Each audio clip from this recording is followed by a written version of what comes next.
یسوع ناصری کے نام میں جس نے ہمیں ہر نعمت سے نوازا اور سب سے بڑھ کر نجات دی، آپ کی سلامتی ہو۔ میرا نام ادیب شہزاد ہے۔ میں ایک ڈیووشنل تھاٹ کے ساتھ آپ کی خدمت میں حاضر ہوں، جس کا عنوان ہے شکر گزاری، معجزات کا پیش خیمہ۔ شکر گزاری ایک عمل نہیں بلکہ ایک طرز زندگی ہے۔ یہ ایک ایسی روحانی حالت ہے جو خدا کی حکمت، محبت اور وفاداری کو پہچان کر جنم لیتی ہے۔ جب ایک دل خدا کی عظمت کو تسلیم کرتا ہے تو وہ دل شکر گزاری سے لبریز ہوتا ہے۔ بائبل مقدس فرماتی ہے، خداوند کا شکر کرو کیونکہ وہ بھلا ہے اور اس کی شفقت ابدی ہے۔ زبور 107 پہلی آیت۔ یہ آیت نہ صرف خدا کی بھلائی کو ظاہر کرتی ہے بلکہ اس کی دائمی شفقت پر بھی مہر ثبت کرتی ہے۔ شکر گزاری کا یہ جذبہ اس وقت بھی قائم رہتا ہے جب حالات سازگار نہ ہوں، کیونکہ ہمارا ایمان اس خدا پر ہے جو ہر حال میں وفادار رہتا ہے۔ پولس رسول فلپیوں کے خط 4 باب 6 آیت میں ہمیں یہ سکھاتے ہیں، کسی بات کی فکر نہ کرو بلکہ ہر ایک بات میں تمہاری درخواستیں دعا اور منت کے وسیلہ سے شکر گزاری کے ساتھ خدا کے سامنے پیش کی جائیں۔ شکر گزاری صرف نعمتوں کا شمار کرنے کا عمل نہیں بلکہ یہ دعا کی بنیاد ہے۔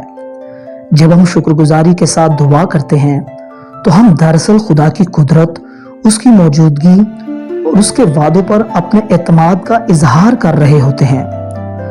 داؤد نبی کے زبور شکر گزاری کا ایک زندہ نمونہ ہے۔ وہ زبور 34 اس کی پہلی آیت میں فرماتے ہیں، میں ہر وقت خداوند کو مبارک کہوں گا، اس کی ستائش ہمیشہ میری زبان پر رہے گی۔ یہ وہی داؤد ہے جس نے آزمائشوں، مخالفتوں اور مصیبتوں میں خدا کی حمد کی۔ وہ جانتا تھا کہ خدا کی وفاداری وقت کے بندھنوں سے آزاد ہے۔ مزید برآں زبور 100 اور اس کی 4 آیت میں ہمیں تقویت دیتے ہیں، شکر گزاری کرتے ہوئے اس کے پھاٹکوں میں اور حمد کرتے ہوئے اس کی بارگاہوں میں داخل ہو، اس کا شکر کرو اور اس کے نام کو مبارک کہو۔ یہ دعوت ہمیں یاد دلاتی ہے کہ خدا کے حضور آنا ایک مقدس عمل ہے اور اس میں شکر گزاری بنیادی جزو ہے۔ شکر گزاری کا ایک اور روحانی پہلو یہ بھی ہے کہ یہ ہماری توجہ مسائل سے ہٹا کر خدا کی حضور کی طرف لے جاتی ہے۔ پولس رسول جیل میں بھی خدا کی حمد کرتے رہے اور خدا نے نہ صرف اسے رہائی دی بلکہ اس کے ایمان سے کئی دوسرے لوگوں کو بھی تقویت ملی، بمطابق اعمال 16 باب۔ یسوع مسیح خود شکر گزاری کی عملی مثال ہے۔